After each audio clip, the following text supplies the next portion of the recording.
Exponential growth is not random or chaotic. It follows a precise blueprint encoded in the DNA of the original cell. The DNA contains the instructions for every organ, every system, every feature of the body. The cells do not need to think about how to build a heart or a brain. The blueprint is already there, and the cells simply follow it with mechanical precision. Murphy's insight was that this same principle operates in the formation of your life circumstances. Your thoughts are the DNA, the blueprint, and your life circumstances are the body that grows from that blueprint. If the blueprint is prosperity, your life multiplies prosperity. If the blueprint is poverty, your life multiplies poverty. The mechanism is the same. The critical understanding here is that growth in nature is always exponential, never linear. A single bacterium divides into 2 every 20 minutes. After 1 hour, you have 8 bacteria. After 10 hours, you have over 1 billion bacteria. This is the mathematics of multiplication, and it governs everything from bacteria to businesses to bank accounts. A company that grows at 10% per year does not add the same amount of revenue each year. It multiplies its base, so the actual dollar increase becomes larger with each cycle. This is compound growth, and it is the engine of all wealth. Murphy was teaching the same principle applied to consciousness. Plant the right thought, divide and multiply in the darkness of the subconscious, and watch it grow exponentially into your external world. Another biological parallel is the growth of plants from seeds. A single tomato contains approximately 200 seeds. If you plant 1 tomato seed and it produces a plant, that plant will yield 10 to 20 tomatoes over the season. Each of those tomatoes contains 200 seeds. If you were to plant all the seeds from one season's harvest, you would have tens of thousands of plants the following year. Within 3 years, 1 seed has the potential to produce millions of tomatoes. This is the law of increase in action, the same law that governs your financial growth. One idea, one thought, one blueprint, properly planted and nurtured, can multiply into a fortune that supports generations. The time delay in biological growth also mirrors the time delay in mental manifestation. When you plant a seed in the ground, it does not sprout immediately. It sits in the darkness for days or weeks, absorbing water, breaking down its outer shell, and sending out the first root. All of this happens invisibly, beneath the soil, where you cannot observe it. If you dig up the seed to check for progress, you destroy the process. You must trust that the growth is happening even though you cannot see it. This is identical to the mental process Murphy taught. When you plant a thought seed in your subconscious, there is a gestation period during which nothing visible changes. The temptation is to doubt, to dig up the seed with worry, to abandon the process. But the master understands that the invisible work is the most important work, and he protects the seed in the darkness until it is ready to emerge. Murphy often pointed out that your body is proof that the multiplication mechanism works. You do not consciously think about growing hair, healing cuts, digesting food, or fighting infections. This is your brain when you're struggling to focus. And this is your brain when you're in the zone. But getting in the zone and staying there, that feels... Your subconscious handles all of this automatically, flawlessly, using the blueprint encoded in your DNA. It multiplies cells, repairs damage, and maintains your body without any conscious input from you. If the subconscious can build and maintain a body of 37 trillion cells, all working in perfect harmony, it can certainly manifest money, opportunities, and success in your external life. The same intelligence that grows your body can grow your bank account if you give it the correct blueprint. The immune system is another powerful analogy. When a virus enters your body, your immune system does not produce one antibody. It multiplies the antibody that matches the virus, producing millions of copies to overwhelm and destroy the invader. This is a multiplication response to a perceived threat. Similarly, when you impress a thought of wealth on your subconscious, it does not produce one opportunity. It multiplies opportunities, synchronicities, ideas, and resources until your entire environment is saturated with the means to achieve wealth. The subconscious always responds with multiplication, never with addition. This is its nature. its operational law, its only mode of function. The concept of homeostasis in biology also applies to the mental realm.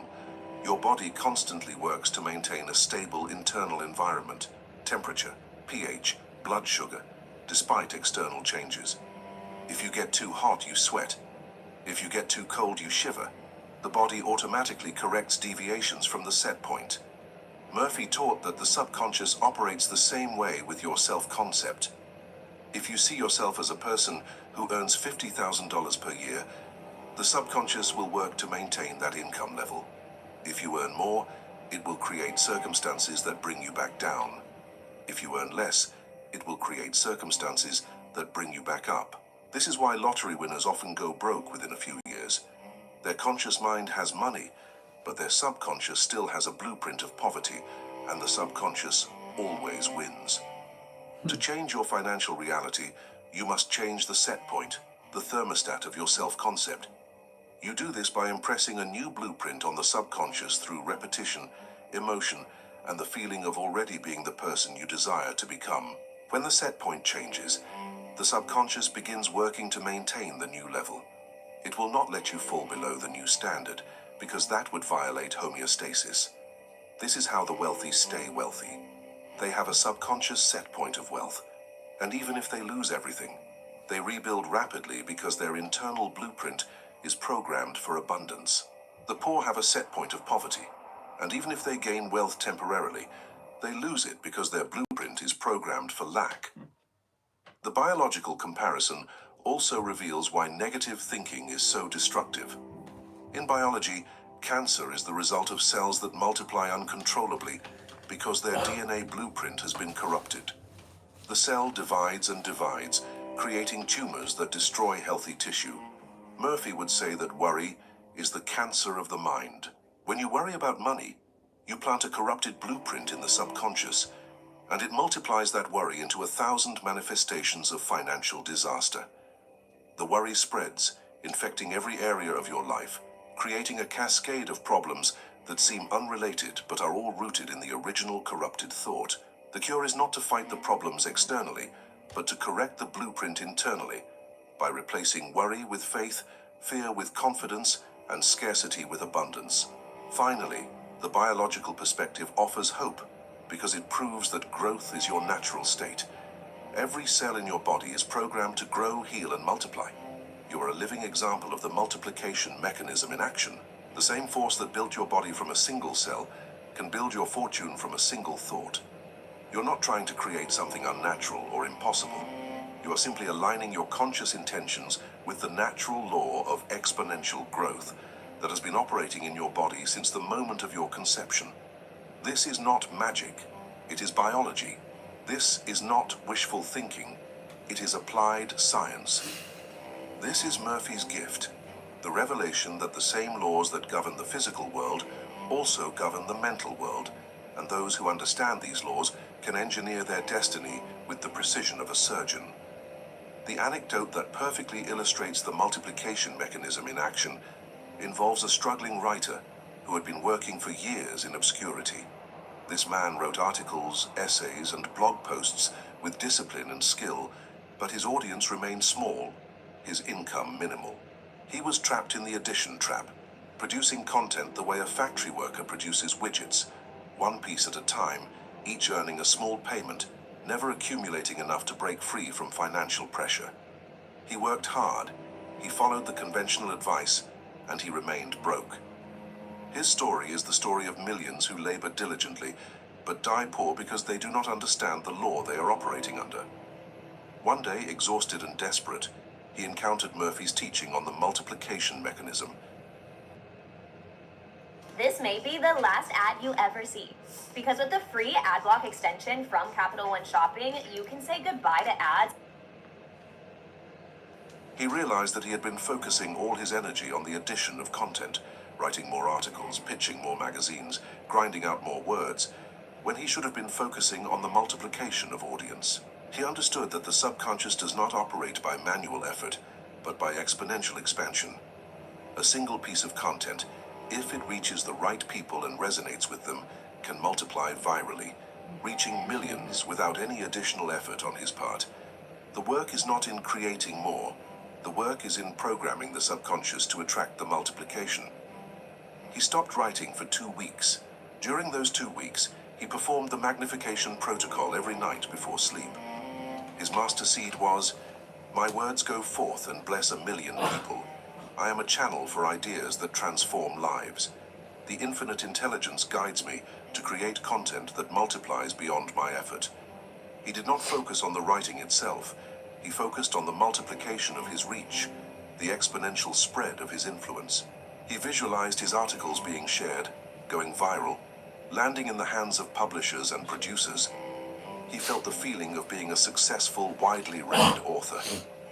He let the subconscious absorb this blueprint without interference from his conscious worry about how it would happen. After 2 weeks of this intensive mental programming, he returned to his writing, but now he approached it differently. He no longer wrote with desperation or scarcity. He wrote with the confidence of a man whose success was inevitable, whose reach was already multiplying in the invisible realm. He selected one article he had written months earlier, an obscure blog post that had received almost no attention, and he felt a strong intuition to revise it slightly and post it on a new platform. He followed this intuition without questioning it, trusting that the subconscious was guiding him toward the multiplication. Within 72 hours, the article went viral. It was shared thousands of times, picked up by major websites, and read by over 1,000,000 people in a single week. The exposure led to multiple opportunities, a book deal from a publisher who had seen the article, invitations to speak at conferences, and a flood of new subscribers to his platform. Within 6 months, his income had increased tenfold, not because he was working harder, but because he had engaged the multiplication mechanism. One piece of content, properly programmed into the subconscious and released with faith, multiplied into a career-changing event. The key detail in this story is that the multiplication did not come from new effort. It came from a shift in consciousness. The writer did not write a better article than the hundreds he had written before. He wrote from a different state of mind, a state of expectation and faith in the law of increase. This shift in consciousness was transmitted through the article in subtle ways. The tone, the confidence, the energy that resonated with readers at a deeper level. But more importantly, the shift in consciousness activated the subconscious to orchestrate the perfect circumstances for the article to reach the right people at the right time.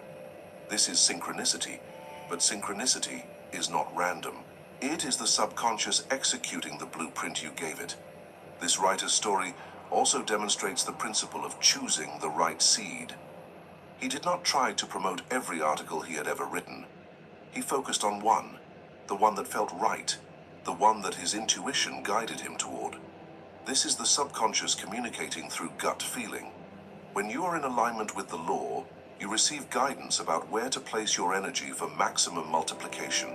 The conscious mind wants to hedge its bets, to scatter effort across a dozen projects. The subconscious knows which single seed, planted in the right soil at the right time, will produce the forest. Another lesson from this anecdote is the importance of detachment from the method. The writer did not obsess over how the multiplication would happen. He did not try to force the article to go viral through aggressive marketing or manipulation. He planted the seed, trusted the law, and allowed the subconscious to handle the how. This is the hardest lesson for most people because the ego wants control, wants to micromanage the process, wants to see the steps. But the multiplication mechanism operates beyond the conscious mind's ability to plan or predict. It uses pathways and connections that you could never consciously arrange. Your job is to plant the seed and get out of the way. The anecdote also reveals the non-linear nature of success. The writer worked for years with minimal results, and then suddenly, in a single week, everything changed. This is the exponential curve of multiplication. For a long time, the growth is invisible, flat, seemingly non-existent. Then, at a certain point, the curve turns sharply upward and the results explode. This is true for bacteria, for investments, for audiences, and for manifestations. The amateur gives up during the flat part of the curve, concluding that effort does not pay off. The master understands that the flat part is the gestation period, the time when the roots are forming. and he persists until the exponential phase begins. Where can you double up on the funniest comedies? On Disney Plus and Hulu. And it's one of the greatest discoveries of modern times. It's too much, in a good way. Finally, this story illustrates that the multiplication mechanism works through existing structures, not in spite of them. The writer did not receive money from thin air. He received it through the normal channels of publishing, speaking, and subscriptions. But the subconscious arranged those channels in a way that would have been impossible through conscious effort alone. The mechanism does not violate natural law. It uses natural law with supernatural intelligence. It takes your thought seed and plants it in the soil of physical reality, using people, technology, timing, and circumstance as the nutrients that grow the seed into a harvest. This is the bridge between the mystical and the practical, the point where Murphy's teaching becomes both spiritual and scientific. The synthesis of power is the realization that you are not learning a technique, you are remembering a truth about the nature of reality itself. The multiplication mechanism is not something external to you that you must access or earn. It is the fundamental operating system of your own subconscious mind, which has been multiplying your thoughts into experiences since the day you were born. You have always been using this mechanism. The only question is whether you have been using it consciously and deliberately, or unconsciously and chaotically. The master realizes that he is not trying to activate a dormant power. He is trying to take conscious control of a power that has been running on autopilot his entire life. This understanding transforms the relationship between you and the mechanism. You are no longer a supplicant begging for wealth from an external source. You are the operator of the most sophisticated manifestation technology in the universe. You hold the controls of a machine that can destroy you or crown you depending on the input you provide. This is not a metaphor. This is the literal truth of how the subconscious functions. Every thought you think is a command. Every emotion you feel is a voltage adjustment. Every word you speak is an instruction fed into the amplifier. The machine is always on, always listening, always executing. The question is, what are you commanding it to create? The synthesis of power also requires you to accept total responsibility for your current circumstances. If you are poor, it is because you have been feeding the machine seeds of poverty. If you are anxious, it is because you have been feeding the machine seeds of worry. If you are lonely, it is because you have been feeding the machine seeds of unworthiness. This level of accountability is unbearable for the victim mentality, which needs to blame external forces for internal failures. But for the master, this accountability is liberating, because it means you have the power to change everything by changing the input. You are not waiting for the economy to improve, for your boss to give you a raise, or for luck to finally favor you. You are taking the controls right now and reprogramming the machine. Murphy's teaching is the antidote to helplessness. In a world that teaches you to be a victim of circumstances, he teaches you to be the architect of circumstances. In a culture that worships external achievement, he reveals that all external achievement is the shadow cast by internal states of consciousness. In a society that measures worth by possessions, he shows that possessions are the natural byproduct of a wealth consciousness, not the cause of it. The power is inside you, has always been inside you, and will always be inside you. The only thing that has changed is your awareness of it, and your willingness to use it with precision and discipline. The synthesis also integrates all the principles into a coherent whole. The law of increase is the principle. The amplifier is the mechanism. The investor is the state. The protocol is the method. The mistakes are the obstacles. The biology is the proof. The anecdote is the evidence. Each piece fits together to form a complete system of manifestation that is both ancient and modern, spiritual and scientific, mystical and mechanical. This is why Murphy's work has endured, and why it will continue to transform lives for generations. He did not offer hope. He offered a blueprint. He did not inspire faith. He explained the law. He did not promise miracles. He demonstrated the mathematics of multiplication. The message of empowerment is direct and uncompromising. Stop settling for small things. The multiplication mechanism does not care whether you ask it to produce $10 or $10 million. The effort is the same. The process is identical. The only difference is the size of the seed you plant. If you plant a small seed, a timid thought of just enough to get by, the mechanism will faithfully multiply that and give you just enough to get by. If you plant a large seed, a bold thought of abundance, prosperity, and overflow, the mechanism will multiply that and give you abundance, prosperity, and overflow. The limitation is never in the mechanism. The limitation is always in the size of your vision and the courage of your faith. Most people are terrified of asking for large things because they have been conditioned to believe that wealth is scarce, that they do not deserve it, or that it is somehow immoral to desire abundance. Murphy would say this is programming, not truth. The universe is abundant beyond comprehension. There are more stars in the cosmos than grains of sand on all the beaches of Earth. There is more wealth circulating in the global economy than could be spent in 1,000 lifetimes. The infinite intelligence that created this abundance has no favorites. It does not ration wealth based on worthiness. It distributes wealth based on consciousness. If your consciousness is programmed for lack, you experience lack. If your consciousness is programmed for abundance, you experience abundance. The mechanism wants to give you the kingdom. This is not poetic language. It is mechanical language. The subconscious, being connected to the infinite, has access to infinite resources. It is not limited by your bank balance, your education, your connections, or your circumstances. It can and will create opportunities, synchronicities, and manifestations that bring you whatever you have programmed it to produce. But it needs a large blueprint to work with. If you give it a blueprint of mediocrity, it produces mediocrity. If you give it a blueprint of magnificence, it produces magnificence. The size of the harvest is determined by the size of the seed, not by the skill of the farmer or the quality of the soil. The soil is infinite. The farmer